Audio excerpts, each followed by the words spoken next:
जय सिया राम, जय सिया राम। एक समय की चर्चा है। नारद मुनि घूमते घूमते कैलाश पर शिव जी के आश्रम में पधारे और शिव जी समाधि में स्थित थे, समाधि में लीन थे। नारद मुनि ने पार्वती से कहा, आप बहुत धन्य हो, परंतु आपने कभी शिव जी जो गले में मुंडन माला रखते हैं उनके बारे में कभी पूछा?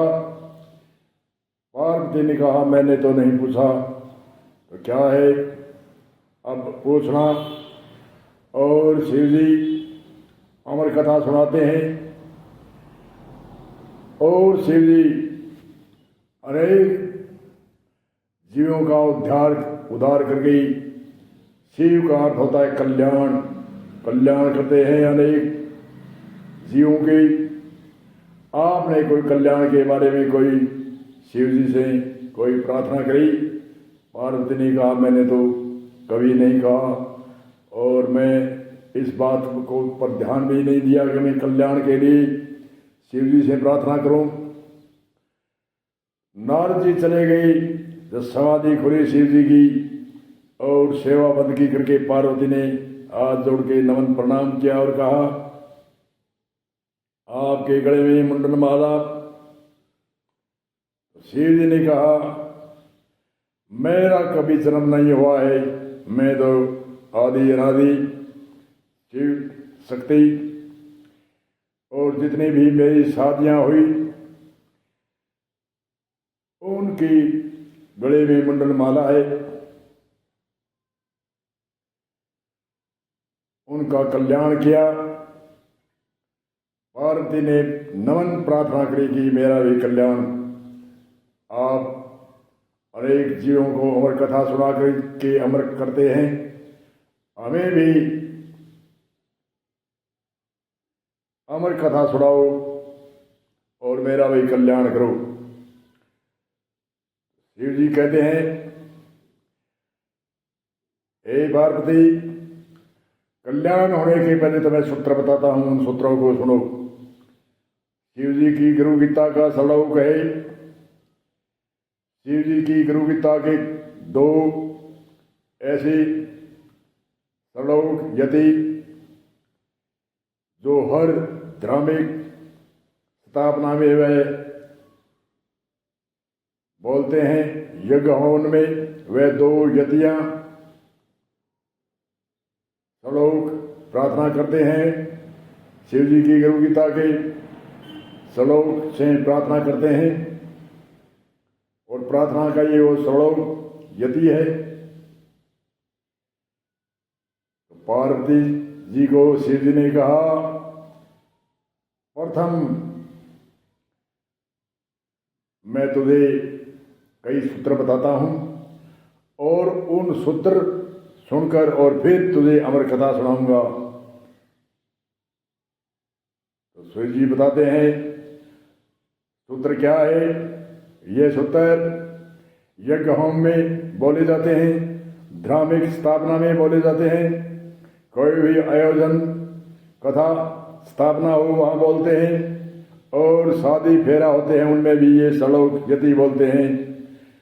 ध्यान मूलमगुरु मूर्ति पूजा बुलगुरुर्पदम, ध्यान मूलमगुरु मूर्ति पूजा बुलगुरुर्पदम, मंत्र मूलमगुरु वाक्ये मोक्ष मूलमगुरु कृपा, गुरु ब्रह्मा गुरु विष्णु गुरु साक्षात् महेश्वर, गुरु ब्रह्मा गुरु विष्णु गुरु साक्षात् महेश्वर, गुरु पार ब्रह्मे तस्मै श्री गुरुवे नमः।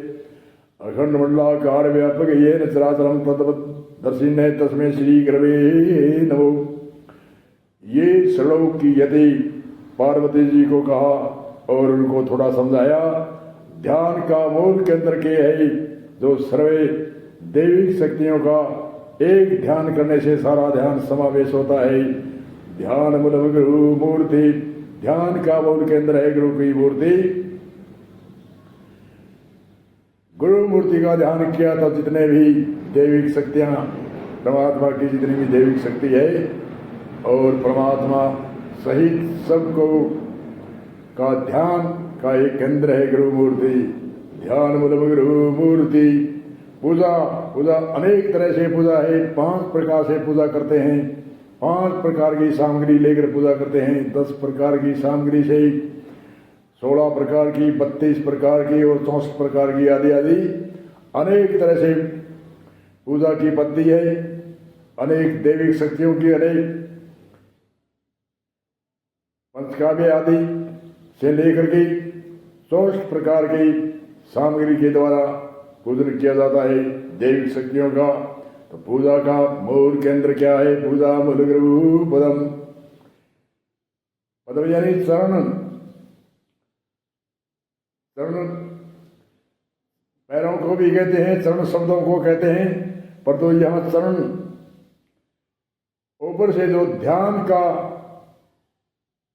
ध्यान मतलब गुरु मूर्ति, मूर्ति और ये देश काल देखा जाता है। मूर्ति और मूर्ति के बाद में चरण, चरण के बाद में वाक्य, वाक्य के बाद में कृपा, ऐसे जो देश काल होता है उसमें गुरु का ही ध्यान की चर्चा होती है, गुरु की चरणों की चर्चा होती है।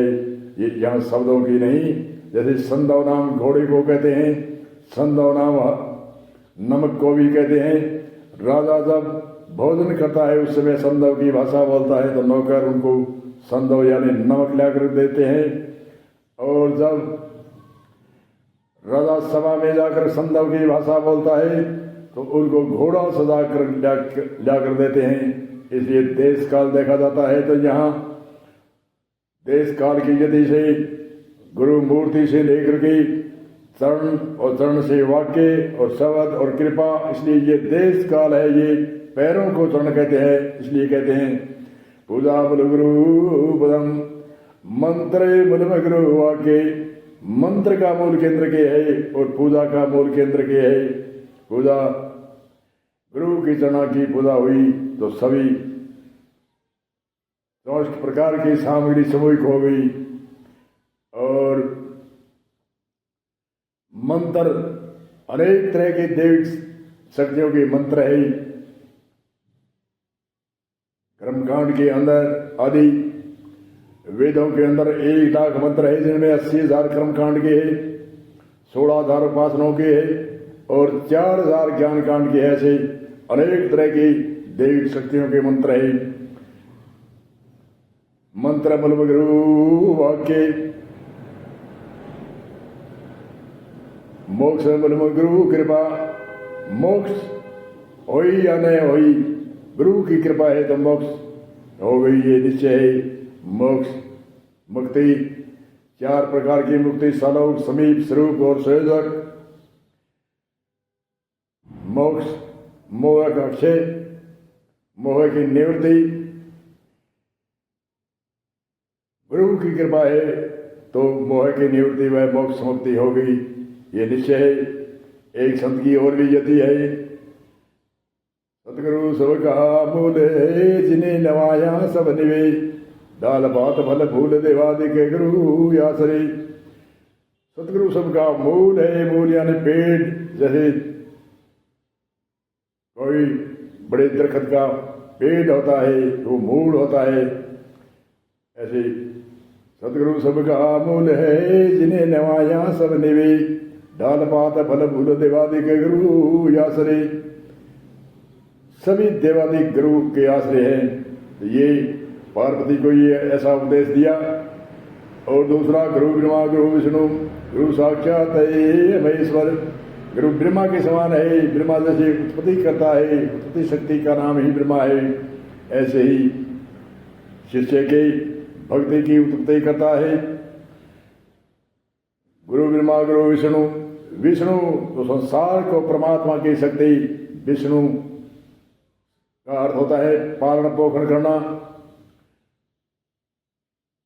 गुरु की विष्णु शक्ति है, वो भक्ति की पोषणा करती है, अनेक तरह की सम दम सदा समाधान विवेक वैराग और समाधि मुक्ता आदि ज्ञान योग भक्ति योग कर्म योग आदि आदि अनेक तरह की मंत्र योग लय योग ध्यान योग आदि आदि की साधना से भक्ति की पुष्टि करता है। इसलिए